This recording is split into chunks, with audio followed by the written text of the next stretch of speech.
The second set will be played on Bel'Shir Vestige. Spawning in the top left-hand position as the green Terran from WOONGJIN Stars. His name is BrAvO. His opponent from SK Telecom T1, the 3-time MSL champion. His name is Bisu, spawning as Red Protoss on the bottom right position. Indeed. Well, do you think that we're going to see a Stargate opening from Bisu or not? Maybe. It really depends on his confidence level in this particular matchup, because Bisu, he's a fantastic player, he can get away with the proxies, but the biggest problem for Bisu these days is that his confidence level is so much lower than the confidence that he had back during the Brood War days. So if he's not feeling confident, he could still try to go for the proxy, but it's not going to work out as well because he's going to start feeling nervous while going for the proxy. I would like to see him go for a Stargate opener. I just feel like he's a player that can really utilize the oracles efficiently. And in the one game I did see him play against Turn. Turn. He used the oracles extremely well on Newkirk against his opponent and just kind of picked him apart with them.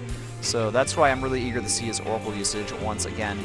And we just see BrAvO just opening up with a standard reactor expansion build. You know, he's getting his barracks. I'm going to follow up with gas. So. And also, I just want to touch this on a little bit. You were talking about how Bisu died to the timing of time last time around, and you know, if he drags the game into the late game, Bisu's going to be in a fantastic position. When I was talking with Bisu, he did say that Starcraft2 Heart of the Swarm is a lot more playable only because he has the Mothership Core to defend against the early timing pushes. Yeah. And that's the reason why Bisu hasn't been playing well in Starcraft2 in general. I mean, look at the last game. He couldn't defend against the timing push from Bunny, and that's the reason why he lost the game. Yeah, it's the all-ins, man. The all-ins were probably my biggest weakness as a player as well, man. I did not like Terran all-ins. Remember the 1-1-1? I don't want to ever remember it, but I will. There is a reason why I kept playing Brood War. Let's put it that way. That build was scary, man.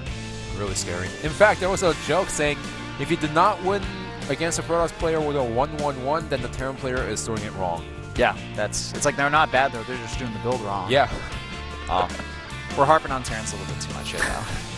We're just thinking about back in the day when 1-1-1 was really scary, man. Yeah, man. The days of the Puma. Alright, well, we do see a Reaper being sent across the map here from BrAvO. He's grabbing his expansion behind this, and Bisu going to go ahead and grab his expansion as well. Not building any units beforehand, though. We should see a Mothership Core, though, very soon. He's got 100 gas. And there he goes, building that Mothership Core, but the problem is the Reaper already in the main base. Bisu needs to micro his units properly here. Doesn't want to lose any of these workers if possible. 1 or 2 is okay in this position as long as he buys enough time to get the Mothership Core out. But this is a trade that you have to think about when you go for the Nexus first before the units. Yeah. And in fact, a lot of Protoss players, they don't care that they lose one single probe early in the game. Not a big deal, to be honest. Not the end of the world. I'm sure BrAvo's happy about it, though. Yeah. He's like, hey, I got a probe. All right. And I already know what my opponent's up to. He's getting the expansion. See the Mothership Core and the 2 gas. Cool. Warp Gate about halfway done. We do have a Stalker being built behind this. Interesting. Seeing a little bit more Stalkers today against Terran players than normal. Oh yeah, the Blink Stalkers that Flying used to defeat Innovation, I think that sparked a lot of Blink Stalker usage in all of these players, I have to say. Well, he is getting a Robo behind this, so probably not going to be Blink Stalkers after all. Wishful thinking, just like how I wish that we would have seen the Stargate opener. And very smart from BrAvO. He is scouting around the map with this Reaper, just to make sure that there are no proxies around the map. So standard opening from both players as Bisu opens up with the Robo and BrAvO, being a Terran player he is, going for the Hellbats. Yeah, he's getting a single Widowmine out first, probably just to make sure he's safe against any early attacks.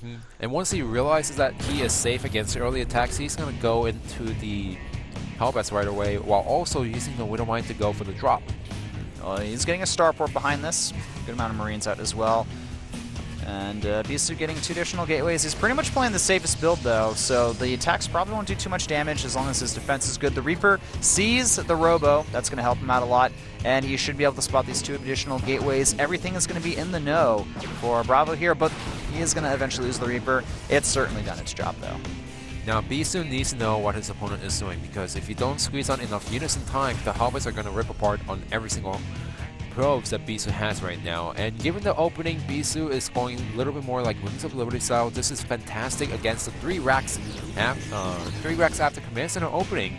But the problem is his opponent is going for the Hellbats, which means he doesn't have a Forge right now, no upgrades, no cannons to defend against the Hellbats. Oh, nice snipe there from BrAvO, picking off that Observer before it can even scout the opponent's main base there. Really smart by him, actually. And yeah. Bisu's going to be in the dark now. He probably wants to assume that there's going to be Hellbats. He's getting the Forge behind this, making another Observer as well. But the most important and crucial thing here is Bisu does not know what BrAvO's up to right now. BrAvO could be going for, just a lot of Marine units right now, or a lot of Bio units, or he could be going for those Hellbat drops. Yeah, here's the key point. Bisu is probably expecting some kind of drop play from his opponent, but he doesn't have a confirmation. And behind this, BrAvO is taking a third base. This is really nice, I have to say, because BrAvO, he's going to go for the Hellbat drops, which is going to put Bisu back inside the main base. And BrAvO taking a third command center behind this, Bisu cannot punish that. Yeah. All right, here come the Hellbats into the main base here, and there's nothing for defense there. The Stalker's out of position. Bro's being pulled off the mineral line, a few getting picked off there. The Stalker's now going to eventually hack away on these Hellbats here, but they're doing a great amount of damage, actually. One being taken out, and one of them, the other one remaining, has 3 kills on it so far. So overall, looks like the drop has been pretty successful. They're getting up to 6 workers. Not a bad trade. Not a bad trade at all, especially since there is a second Hellbat drop going towards the natural, and he is taking a third command center behind this, which is not being punished at all. And the thing is, it's actually, the metagame has shifted so much that if you take that third command center at the actual third location, the Protoss player is less likely to scout it because they always look in the main base with their Observer for the unit. But we do have a cannon on the way in the natural, 3 Stalkers, 4 actually for defense, and I don't think that BrAvO will be able to do too much more Hellbat damage throughout this game. He's got the double engineering bait, but he's forgetting the +1/1. Yeah, well, we're still going to have to wait and see when he's going to go for the +1/1, because remember, I'm going to give him some slack this time around, because he is taking a third command center fast behind this, so he might have forgotten about it right now, but he needs to start it pretty soon. Yeah. All right, there we go. He's getting the +1 attack now, but +1 armor is going to finish very soon here for Bisu, and he's going to grab a third command center behind this after seeing the fast third of his opponent here, and a second Forge on the way as well, so it looks like we're gearing up for a macro game here. Yeah, actually, I like how Bisu is playing right now. Like he said, defend against early timing attack, don't lose too many probes, and I can win the games. It's just that back in Wings of Liberty, we just didn't have that many options to defend against the little medevac drops, and that's the reason why I didn't play well. All right, well, there is a Marine that's going to go ahead and scout this third base here. Now, remember, BrAvO's had his third base online for longer than Bisu, so that may open up a semi-timing window here. Also, BrAvO trying to go for a drop in the main base here. The pylon's going to most likely get picked off as well. Nexus Cannon has finished, is online right now, and BrAvO being very smart, attacking at 2 locations at once, may even be able to grab that sentry there. Yes, picks off the sentry, but these Stalkers over here are going to easily pick off these units. Blink is not complete yet, so we can't chase those units away. Blink is not complete, but the bigger picture here is Bisu saved the third Nexus. Usually, Terran players, they drop 1 inside the main base, draw every single Protoss unit into the main base, and that's when the main army of Terran player goes to the third base and takes out the Nexus. Key point is Bisu saved it, and he didn't force a cancel, which means that he can still mine from this as soon as the Nexus finishes. All right, additional production being built from both players. We are seeing another starport in production here. BrAvO may think that Bisu is going to go heavy on the Colossi. It's certainly possible here. BrAvO looks like he's picking off the units here. Potentially was an Observer. And supply-wise right now, it's 110 to 119. So Bisu not too far behind of his opponent BrAvO, but we should see that kind of spike up pretty soon, as Terran players tend to do around this point in the game. But it's not like Bisu took his third base a little bit too late compared to his opponent. He saw the third base, he put it around 10 minutes, which is a little bit faster than Protoss's regular third base timing in the heart of the swarm. Now, here's an issue for Bisu. He doesn't really have a lot of defense at that third base. He's got his units kind of positioned in between the natural and third, and he's heading over there. Yeah. He is heading over there, so he is going to be fine. Behind this, he's going for the Templar Archives. More Colossus being built. But as soon as Temple Archives finish and the Storm upgrade is done, he's going to dump all of his gas into High Templars. And BrAvO, he would be getting the Hellbat armor upgrade, I believe, if you wanted to go for the timing. And forgetting to get the +2 armor, a bit of a mistake here by BrAvO. We haven't seen him in a while. Maybe he's a little bit nervous. And we do have... Okay, there we go. He's getting the +2 armor now. Not too far behind, but Bisu does have an upgrade advantage at this point. He's at +1 attack, the +2 armor, basically complete at this point. Charge as well, about to complete, and Storm halfway done here. I feel like this may just turn into a big 200-200 fight. Yeah, I think this is what gearing towards right now. With BrAvO also getting the armor upgrade on the helmets to make sure that the helmets can rip apart on the charge lots later into the game. I do like that BrAvO's being very active on the map here. He's not dropping, but he's kind of having that threat of, hey man, I am going to drop you if you're out of position. And that's what's kind of keeping Bisu really on the defensive here. Supply-wise now, the Terran player up to 182 supply to 155. And what have we here? We have some Vikings trying to get some of these Colossus out of position. Yeah, but remember, Bisu made a lot of stalkers early on in the game, and those are blink stalkers. So if the Vikings are caught out of position, goodbye Vikings. Yeah. And I really like the fact that Bisu went for the blink stalkers in this particular game because he has phenomenal micro, which means that if he uses the blink really well, he's going to be able to pick off medevacs. He can easily defend against the medevac drops while also picking up the Vikings in the main engagement. All right. I feel like BrAvO is actually in a bit of an awkward position right now. He's maxed out, but his upgrades are a little bit behind his opponents, and he doesn't have the right army composition that he's going to want late game. He's going to have like one ghost out, and this means he's going to have to throw away a few units here and maybe go for an engagement. That's why he's moving out on the map. Those are only blink stalkers, which means that Bisu has to blink out and force the fight somewhere else. And the ideal late army composition from the Terran player is tons of Vikings, tons of ghosts. Yeah. They don't want that many Marines in the mix. Bisu, our Protoss player, has got a pretty strong army here. He doesn't have his +2 armor or +3 attack, or +3 armor, +2 attack completed though. And that's something that he's definitely going to want here. BrAvO really just macroing it up right now. He's getting a 4th command center behind this and trying to potentially make an attack on the 3rd happen. Bisu's positioning is really solid, though. He's got the Nexus cannon. BrAvO's going to go for it, though. Nice storm on the Vikings, which forces some of the Vikings away. And the Vikings are really low in HP. It does get one Colossus, but all the Vikings are down.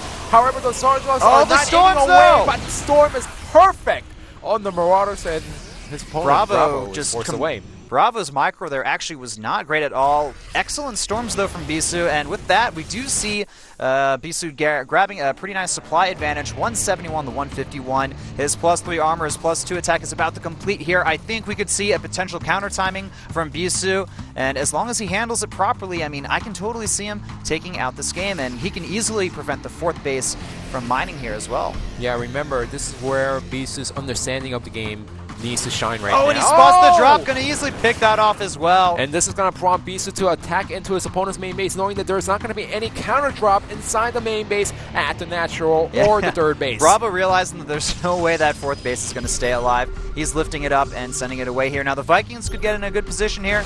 And nice job though, the Stalker's blinking forward. A few of them getting hit by the fire though. The Zealots pressing forward, and they're doing a lot of damage here as well. The Colossus and Zealots just overwhelming the ground army. BrAvO now down to 146 to 175 supply. Where are the ghosts? The deal with the High Templar. It seems like the Stalkers and the Zealots are handling this army alone, and Bisu, he's got a humongous advantage now against his opponent, and the 3rd base will end up falling. BrAvO running out of options. This is going to be it as Bisu warps in a lot of cells over there. Storm's getting a lot of Bioforces once again, but with the charge loss reinforcing, I don't see BrAvO taking this game. GG! The micro with the storms against the Vikings was phenomenal. The Stalker positioning was perfect as BrAvO did not micro well against the storms at the 3rd base, even with the medevac being picked off.